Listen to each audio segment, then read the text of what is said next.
Hello students, this is your lecture number 2, class 9th and subject is chemistry.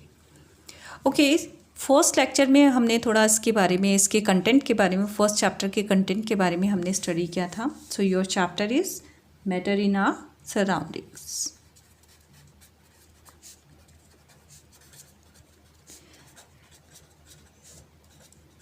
Surroundings, तो definition आपको इसकी समझ में आ गई होगी मैटर की.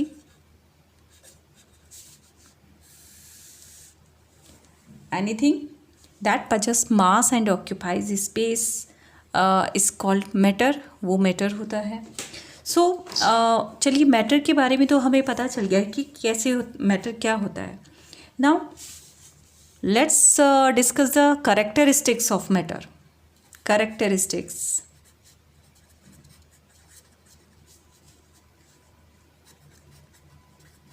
Of matter.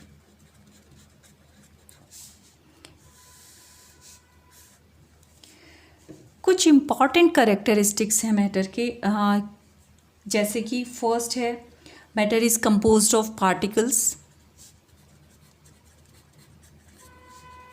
Matter is composed of particles.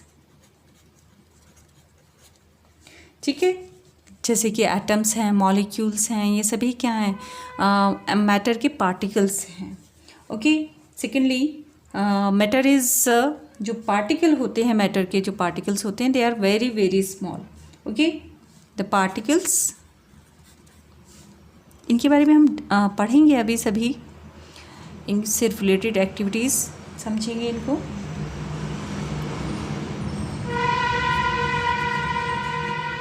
The particles of matter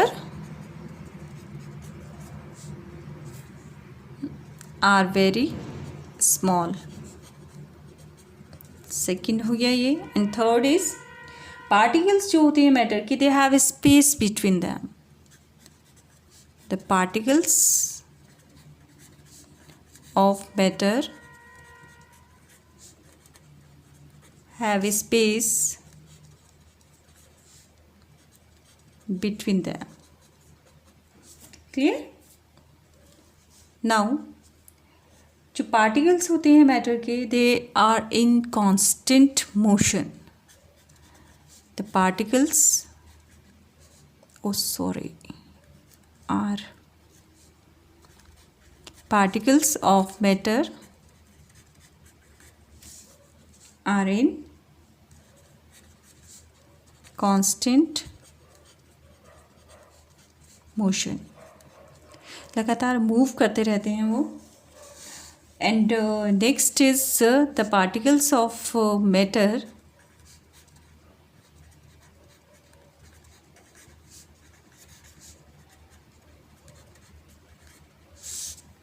attract each other.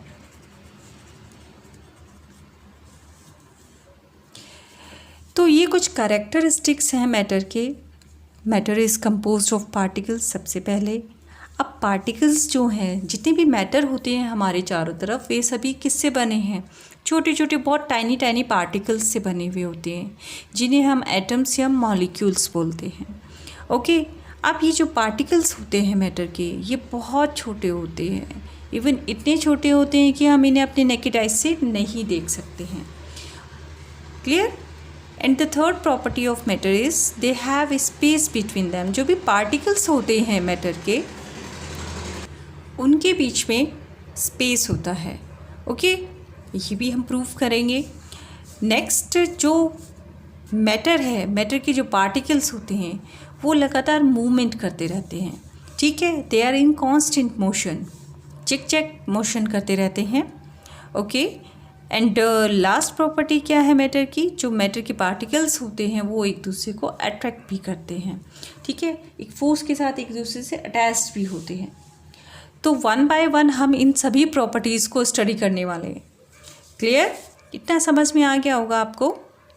सारी चीज़ें क्लैरिफाई हो रही हैं. ठीक है, तो फर्स्ट प्रॉपर्टी क्या है? Matter is made up of particles. So यही हम पढ़ेंगे अभी. Matter is made up of particles.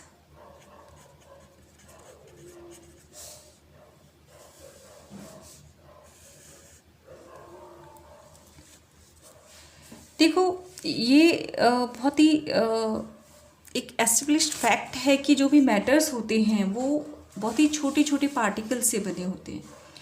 और इसके लिए जो एविडेंस है for the existence of particles in matter comes from the experiment. जैसे कि कुछ हम एक्सपेरिमेंट करें डिफ्यूज़न के या कुछ डिफरेंट सब्सटेंस को मिक्स करके आपस में हम ये एक्सपेरिमेंटली प्रूव करते हैं कि जो मैटर्स होते हैं वो छोटे छोटे पार्टिकल्स से मिलकर बने होते हैं। तो इसमें सबसे एक सिंपल एक्टिविटी जो हम घर पर भी करते हैं कॉमनली, वाटर में चीनी को, शुगर को डिसॉल्व करना। ठीक है, तो शुगर क्या है, एक वाइट क्रिस्टलाइन सॉलिड होता है। तो जब शुगर को आप वाटर के अंदर डालते हैं और उसको स्टीर करते हैं तो क्या होता है, वो बहुत तेज़ी से डिसॉल्व हो जाता है। ठीक है, और शुगर के जो पार्टिकल्स होते हैं, जो शुगर के क्रिस्टल्स होते हैं, वो टोटली डिसअपियर हो जाते हैं, यानी कि दिखाई नहीं देते, यानी कि शुगर पूरी तरीके से डिसॉल्व हो जाती है वाटर के अंदर। दैट मीन्स कि जो शुगर पार्टिकल्स थे, उसके जो छोटे छोटे पार्टिकल्स थे शुगर के, वो अब स्प्रेड हो गए हैं पूरे वाटर के अंदर। ओके, तो दैट मीन्स कि शुगर और वाटर दोनों ही आपके क्या हैं, मैटर हैं, और ये छोटे छोटे पार्टिकल्स से ही मिलकर बने हुए होते हैं। So these particles are so small, और ये पार्टिकल इतने छोटे होते हैं that you can not see even under a high powered microscope. आप उसे बहुत हाई पावर माइक्रोस्कोप से भी नहीं देख पाएंगे। ठीक है, सो सॉल्यूशन जो है आपका बनता है इसके बाद, वो आपको उसमें शुगर तो नहीं दिखाई देगी, लेकिन उसका टेस्ट आपको पता चल जाएगा कि उसके अंदर शुगर डिसॉल्व्ड है। वो कैसा लगेगा आपको, मीठा लगेगा ना। ठीक है, तो उसका टेस्ट कैसा हो जाएगा, स्वीट हो जाएगा, जबकि आपको शुगर नहीं दिखाई दे रही है उसमें। क्यों, क्योंकि शुगर के जो पार्टिकल्स थे वो स्प्रेड हो गए। स्प्रेड कहाँ हो गए, वो वाटर के पार्टिकल्स के बीच में स्प्रेड हो गए।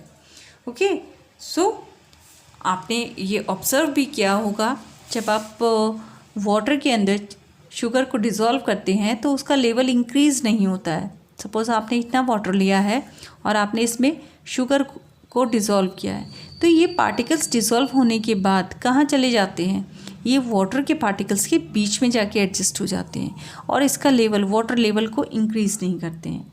आप ये कहेंगे ना कि पानी में हमने चीनी डाली है तो उसका लेवल जो है वो इंक्रीज़ हो जाना चाहिए, लेकिन ऐसा नहीं होता है, क्योंकि वाटर के जो पार्टिकल्स होते हैं उनके बीच में स्पेस होता है।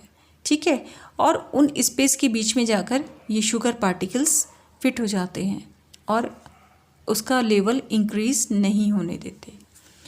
ओके, तो ये एक्टिविटी आप खुद भी करके देख सकते हैं। आप इसको अपने आप आइडेंटिफाई भी कर सकते हैं कि लेवल इंक्रीज़ होता है या नहीं होता है, और उसके पार्टिकल्स कहाँ चले गए हैं, टेस्ट उसका स्वीट हो जाता है। तो ये एक सिंपल सा, बहुत ही सिंपल सा एक्सपेरिमेंट है। ओके, एक और एग्जांपल आप इसमें कर सकते हो। इसके अलावा ये तो हमारा शुगर वाला हुआ।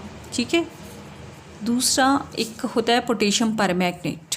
पोटेशियम परमैंगनेट आपका पर्पल कलर का होता है, क्रिस्टलाइन सॉलिड होता है, क्रिस्टल जैसा होता है बिल्कुल। ठीक है, पर्पल कलर का। जब आप उसे वाटर में डालते हैं, सपोज़ करिए आपने एक बीकर में वाटर लिया और उसके अंदर आपने पोटेशियम परमैंगनेट डाला, तो वो क्या होगा, धीरे धीरे अपना कलर छोड़ना शुरू कर देता है।